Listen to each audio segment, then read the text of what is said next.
Be the Talk, episode 345, featuring Jack Speer.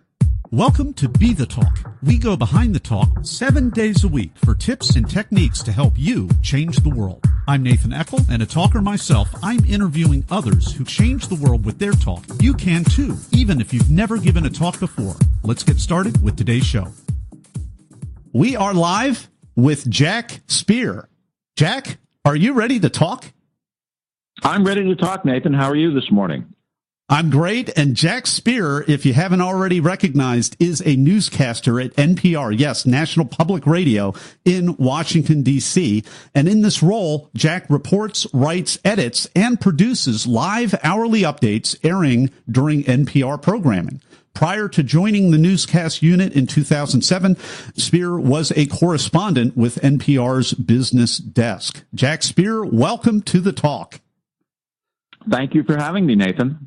Your talk is called The Arc of the Story, Narrative and Learning. I know that you teach at Johns Hopkins, and in that role, we got to hear a rare treat of you singing a verse of American Pie as a way to illustrate the arc of the story. You did a great job, by the way, and I love how you teach the students in your class. You don't just tell them stories, but you help them to step into your role of the journalist and the storyteller.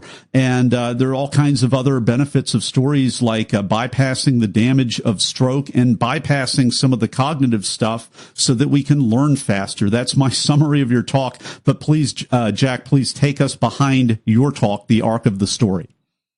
Yeah, Nathan, I think what I wanted to do was I wanted to impart to my students that there is a narrative flow to just about everything we do. You know, the arc of the story. Every story has a beginning, a middle, and an end. And I started to think about whether my students realized this when I saw them struggling with the idea of how to do a talk, how to do a presentation, how to do a paper, because that simple concept applies to all those things. And I also realized that when they stepped out of their own kind of box and went into someone else's box, whether they were pretending to be someone else or pretending to be the head of a company or a journalist in a little bit of role playing, they started to learn and become much more engaged. So I took some of the things I saw in the classroom and a lot of the things I've seen, frankly, in my broadcast career of more than 30 years and tried to apply them to learning at the graduate level and sort of moving beyond your own preconceptions and looking at how we learn. And that really was what my talk was about, the arc of the story and narrative flow and how it really affects our brains and how we actually learn. So from one graduate professor to a former, or I'm saying that backwards, but I also had adjuncted and done some graduate courses teaching as well. And that's really the thing that separates that graduate level. We have to go beyond the surface of the onion. We're not doing facts, figures, basic skills anymore. We're really trying to import that depth of knowledge and that ability to generatively really understand and get the scoop for yourself. And I love how you move people beyond the classroom to really digging in and making their own, not conclusions, but testing their theories and theses in terms of through the arc of the storyline. So is that something that you had incorporated from your style from day one, or is that something that you learned along the way to implement? I think it's something I kind of learned along the way, but when you think about what we do as broadcasters, we're writing very concise narratives, and we are taking listeners through a story. And again, it's a very simple process in a lot of ways. But if people are left uncertain about where the story is going or what the point is or where you're trying to get them to, they can get confused, distracted. And as soon as that happens, they're not really learning or listening or paying attention anymore. They're somewhere else. So I sort of thought about how do I do this and how do I make my TED Talk, my TEDx talk, a little bit interesting, more interesting than just standing up there and talking about what it is I do and how I teach. And I thought, what's the main thing I'm trying to do when I'm trying to reach my students? Well, I'm trying to get them to get outside their comfort zone. I'm trying to get them to learn. But mostly what I'm trying to do, Nathan, is I'm trying to get them to think. And once we start to tell stories, which is, of course, the oldest kind of learning tool that we really have as human beings, when you think about it, I mean, it goes back to the beginning. That's how people learn: pre-writing, pre-internet, pre-newspapers, pre-printed words. It was all about storytelling and passing down these stories over generations. And I think I talked a little bit in my TEDx talk about how Aboriginal Australians would impart knowledge to future generations and tell stories about the land they live, where they live, the animals, the topography, the details.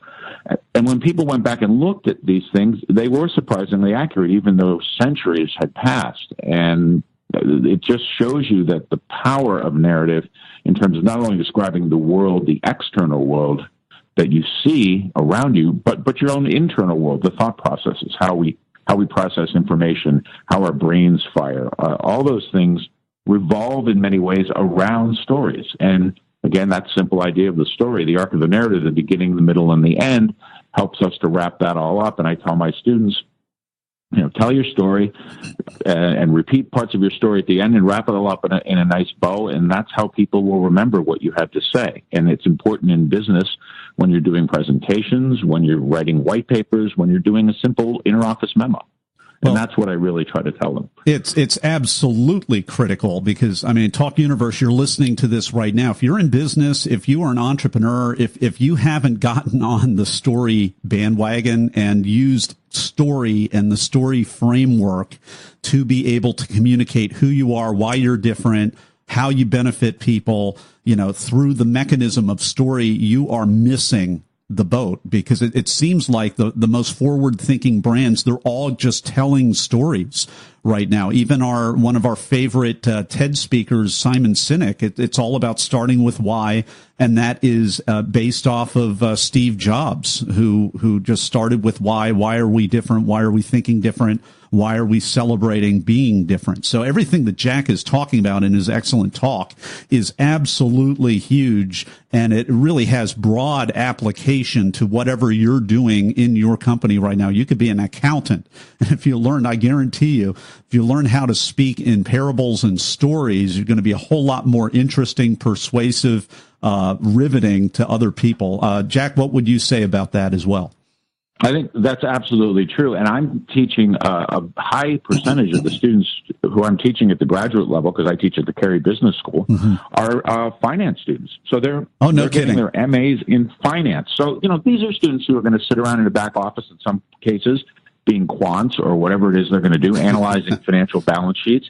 They're not necessarily going to have to use the skills that I'm imparting to them with any great regularity. But it's interesting that they all respond very positively to the whole storytelling, role-playing narrative, and they really seem to get a kick out of it. And I think that's part of the reason that they're able to learn and take something away from my class.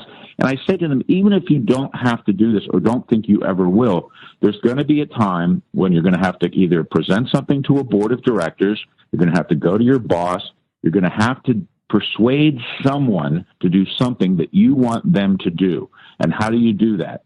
You go in and you tell your story in a compelling and interesting way and get them on board with you. And that's what I'm really telling these students. And I do have a lot of finance students, and I think initially they're there, they walk in and they think, oh, well, here's a class, I just have to take it and get through it. And by the time I'm done, they really seem to have enjoyed it. And I think that's what is really important to me, that they actually get outside of themselves a little bit and watch their fellow students doing the same thing. And I really think they respond positively. Now, as much as I'd love to continue talking, down that path, because it's absolutely huge and critical and an important skill, because we're all persuading other people. We're always influencing, whether we know it or like it or not. I got to ask you just a couple of NPR questions. I mean, that's just such, I've been an NPR junkie for the last probably 30 years, close to.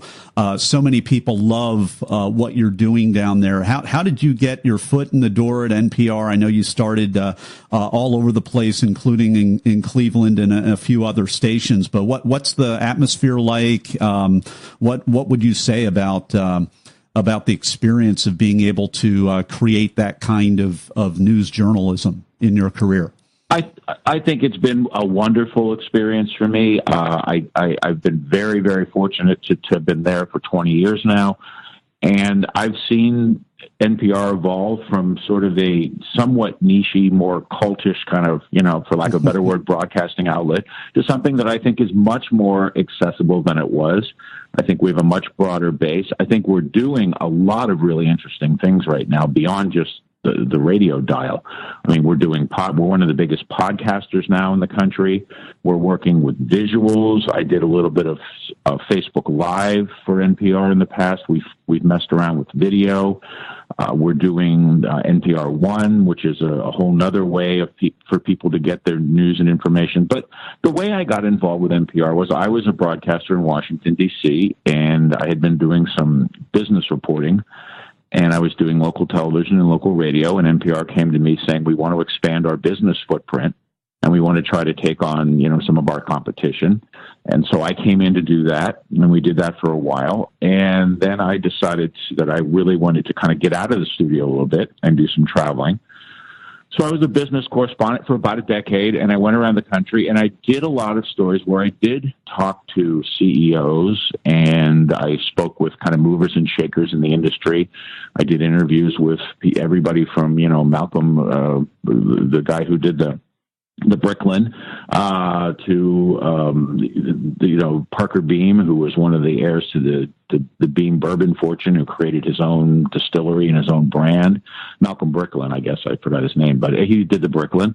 And so I went around and talked to a bunch of those kinds of people and really listened to their stories more than I did anything else. Yes, of course, the business story is interesting.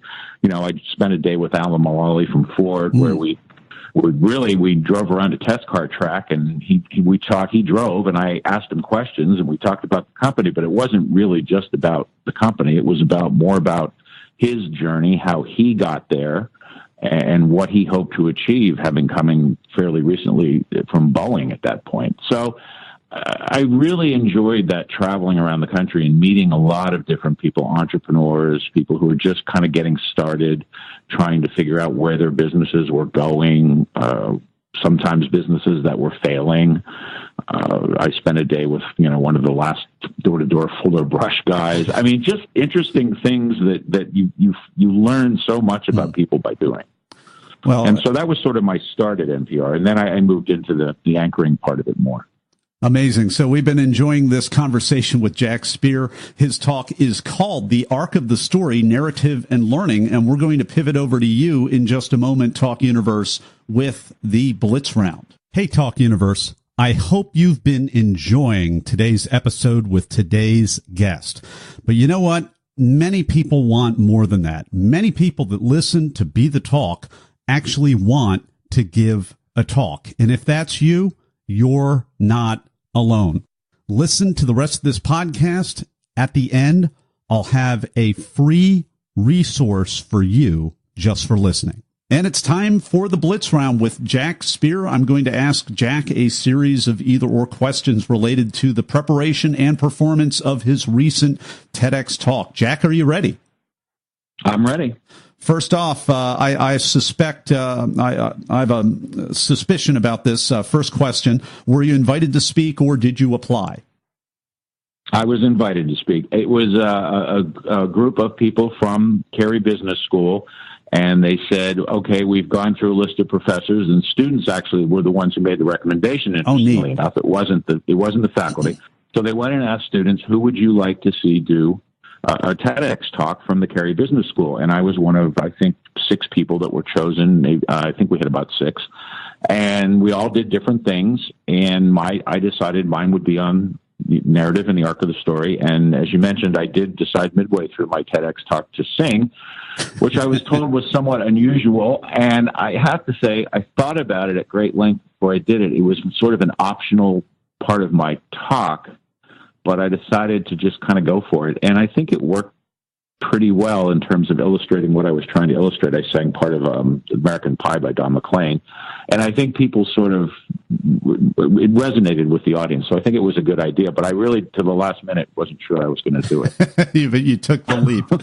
So good for you. My follow-up to that question, there are a lot of people, there are 2 different people that speak at TEDx's. Most of us are people that have to, the broad path is the path of people that are having to apply and kind of compete for that stage. And then you have the other group, which are invited, and you were invited. So, the temptation for people who are invited is because they're usually really moving and shaking, and they don't have a lot of time. They're very busy, and they know they can speak, and they have a 45-minute, a 90-minute, a half-day workshop, but they don't have an 18-minute or a 12-minute talk. And they know that they can, do some things to quickly, trim to that level, but it's not necessarily a real TEDx talk. It doesn't necessarily give the real experience. And obviously yours did. You put in the work to give an authentic TEDx talk, an idea-centric talk that leaves people walking out of the room thinking about story and how that relates to their life. So my question for you, what advice do you have for other people who are invited to speak? They didn't apply for it. They're invited, but they know they can not so much cut the corners, but it's a matter of really holding to the spirit of a TED Talk and putting in some of the work and intentionality to make that happen that it really requires. What would you say to them? Well, I have to say, I did not have when I was asked to do this, I had to think about what I really wanted to do. And I sort of synthesized what I feel is important in terms of not just my broadcast work, but of course my my academic work, because they had asked me on behalf of Hopkins to do this. So in a way I was trying to think, okay, so what can I take from my own personal experience that I really would want to talk about for 15 minutes, something I would really want to do and feel comfortable talking about. And so I sat around. I did not have this TEDx talk done before I actually did it. I sort of thought, okay, here's something that I can talk about. Here's something I want to talk about. But how do I synthesize that? How do I sort of put together these key ideas? And I actually did this after I was asked. They had 6 people they asked, and I said, this is what I want to do and sort of how I want to do it. And then they said, great, that sounds like something that would be really interesting to us. And I think there was also kind of a template.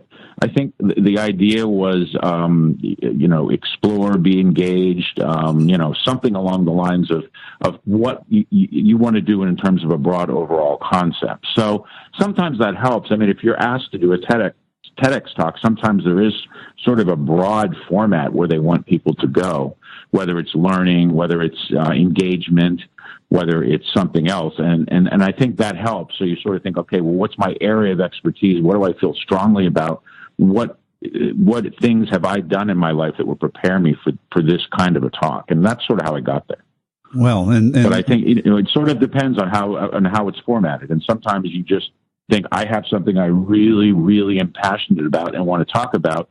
And that's the kind of thing that you have to work to distill down to the 15 minutes, as you know. Yeah, and I can hear you explain through that and hear all the years of broadcasting and journalism and story and crafting and communication all coming into play. It's pretty complex construct when you put all of that in to come out in such a simple way. So I'm it's always fascinating to hear the back process of what's going on. Jack, what was the most unexpected, strange, or just plain weird thing that might have happened before or during your talk? Well, I think, as you know, having done one of these, you're up there and your mind is engaged in what you're trying to do and how you're trying to get there and how you want to accomplish it. And I think the interesting thing is that you're sort of thinking, and as I said, I decided I wanted to sing during my TEDx, which is a little unusual and not something that most people would want to do. And I don't think I'm the world's greatest singer by any stretch, but I thought, okay, if I do this, it's one thing, it's certainly going to reinforce what I'm trying to accomplish here, right? People are going to have a clear understanding of what I'm saying and why I think storytelling is so important, not just in the business world, but obviously in the entertainment world. Entertainers are always telling stories, and so are newscasters, and so are movies, and so are songs. So I thought, okay, I want to illustrate this. I'll sing, and it really was optional right up to the last minute. until I thought, okay, I'm going to take this leap. And I have to say, if you don't think that singing in front of an audience at a TEDx talk is scary, and you're not a professional singer, I think you should reevaluate what you find scary in life, because it was certainly frightening to do that, because obviously I'm not Don McLean, as is clearly evident for anyone who watches the talk. But it was funny, the reaction I got, because I got so many people that commented on that part of it. And it's those unique serendipitous moments. And that is a big part, by the way, of storytelling, is serendipity. It is the thing that you don't expect to be so important or to resonate so much with an audience that really is what sets your TED Talk or your TEDx talk apart from the others. And I think that's what people need to think about. What is the thing that is uniquely me, my unique story, as I talked about, that you can bring to your audience and engage your audience and get them to respond? And that's really a big genesis of learning, I think, how people respond to those kinds of things. We've been enjoying this Blitz round with Jack Speer. His talk is called The Arc of the Story, Narrative and Learning. You can find out more. You can actually watch that talk on our show notes page at BeTheTalk.com, or you can type it into YouTube, of course. You can also find out more about Jack Speer at his website, jackspeer.net. Jack, and it's spelled SPEER.net. And we're going to be back in just a moment with the final word of advice from Jack Speer. Hey, Talk Universe, I hope you enjoyed today's episode. And if you want to give the talk to change the world, but you don't know how or even where to start, no problem at all. Go to BeTheTalk.com/get accepted for my new 5-day email course that'll show you how. Absolutely free. Just go to BeTheTalk.com/get accepted. And we're back. It's time for the final word of advice from Jack Speer. What is it? The final word of advice I have, I think, is that, and it's hard for me to boil anything down to a word, as you probably figured out. But I would say, I mentioned the word serendipity. I mentioned the word engagement a lot. I've talked a lot about the element, the surprise element. Find the thing that you can offer your audience that is surprising, unexpected, serendipitous, engaging, whatever words you want to use, that is different than what anyone else might be telling them. What is uniquely you? The thing that is uniquely you is the thing that will make your TEDx succeed, in my opinion. And I think that's what you need to find and work toward, no matter what your topic is. Well, Jack Speer, thank you so much for carving out time from your busy day to come on the talk and share your wisdom with Talk Universe today. You are more than welcome, Nathan. It was great talking to you. Thanks for listening to Be the Talk. For tips and resources to help you change the world, go to BeTheTalk.com. See you tomorrow.